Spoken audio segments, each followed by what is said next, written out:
Do you use Google? Okay, could you get along without Google for a little while? Maybe a week? I tried that. In fact, I dubbed it Google fasting. Did it a couple years ago, and there's no way I could do that again. It was very difficult to do. I just decided as an exercise to see if I could not use it for a week. And the results were interesting, certainly. And as I said, you can Google for Google fasting and find out exactly what I did at that point in time. And the reason why I'm bringing this up now is because I've got an email here from Mike, and he wanted to pick my brain and possibly your brain on something. He says, do you feel the power of Google is good for the internet? With one search provider being used so overwhelmingly, there is so much potential for abuse.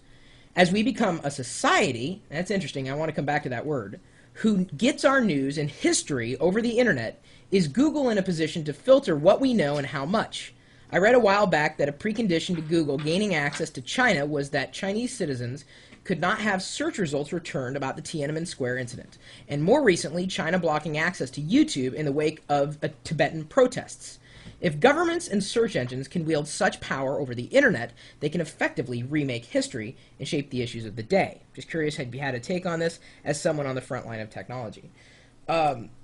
Certainly, Mike, I don't want to get into the deeper political discussions. I'll save that discussion for another day. But it's interesting. We're at this crossroads. You know, forever we've lived in a world that had borders. And the internet is a world that doesn't have borders. I mean, other than your direct line to the internet. That's really your only border. But I could connect with someone halfway across the world as easily as I could connect with someone right down the street. And in some cases, I may have more in common with the person who lives halfway across the world than I do with someone who lives down the street. And I've said that before on several occasions. It's not always the case.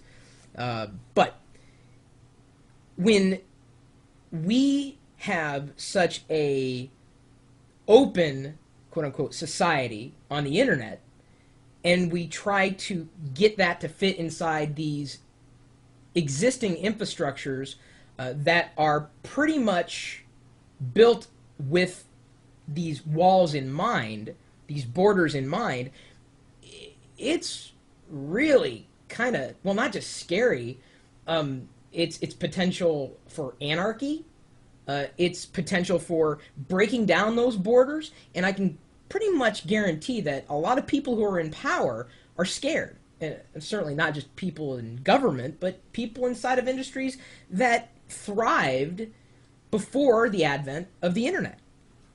So when we talk about society, how do you define that?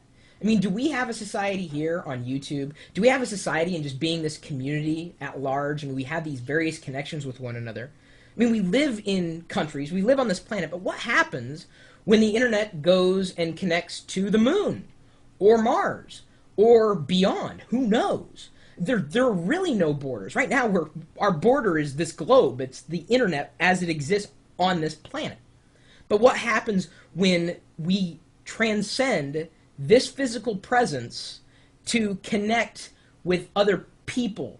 And I mean, like earthlings, if you will. I'm not going way far out there. But again, I'm telling you, we're at this crossroads of hierarchy and no hierarchy. And so, yes, does Google have the potential of limiting what we as internet citizens, netizens, as we've been called in the past, do they have the ability to limit what we see? Certainly. But the moment that they do, something else is going to spring up in its place. Something more open, more transparent. I'm not saying that Google would ever do that. They've right now got to play by the rules of these governments. Is it going to be that way forever? Well, I'm going to go out on a limb here and I'm going to say no. It's just inevitable. I can see it no other way.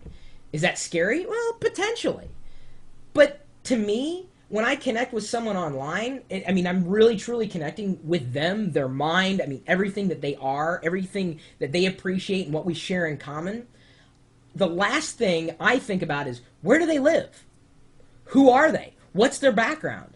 I mean, I'm interested in their interests and what we share in common. And it's not necessarily location-based or even culture-based. I mean, unless, of course, you count this, affinity for technology as a culture. If we elevate Google to the position where we can't live without them, yes, we run the risk of letting them run us. Is it ever going to get to that point? Potentially. But the internet's pretty big. And you got to understand that Google wasn't around forever. And inevitably, something may replace Google. As much as they don't want to hear that, it's an absolute truth. It's just the ebbing and flowing.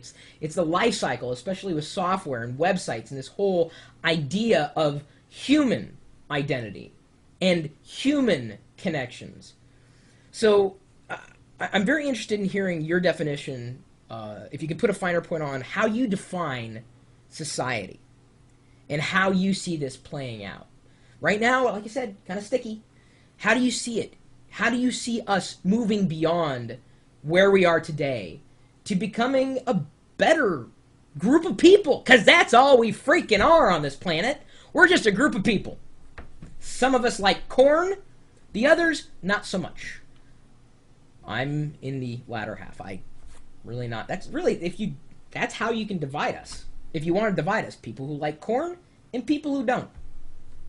That's how I see the world, honestly. Just a big group of people. And some dogs. Anyway, thanks, Mike, for bringing up this subject, and I will be very interested in hearing what everybody has to say. Please leave a comment, swing by the permalink on my blog at chris.pirillo.com. Yes, I am very happy, Shady. Very, very happy, especially to talk about this. I'm surprised you're using that, terminology this late. I mean, it's kind of outmoded at this point. But yeah, I'm happy. I'm happy to be a human being, and I hope you are too. So anyway, you can email me, chris@pirillo.com, no matter what country you're in or how happy you are. And you're also welcome to swing by our website where we're chatting. And yes, it's an open chat room. People come in here, and unfortunately, they say just about anything that they want to say. And we like the people who are good people and tend not to like the people who are bad people, no matter who they are. If you're a good person, you're a good person. If you're a bad person, you're a bad person. Doesn't matter where you're from. Yes, but we're all in society together. And we even have a secret handshake. You know how it goes? You know how it goes? Well, I'll tell you. Just swing by the chat room. We're live 24 hours a day, 7 days a week at live.pirillo.com. Here it comes. We'll see you later. That's the handshake. And I don't know. I'm making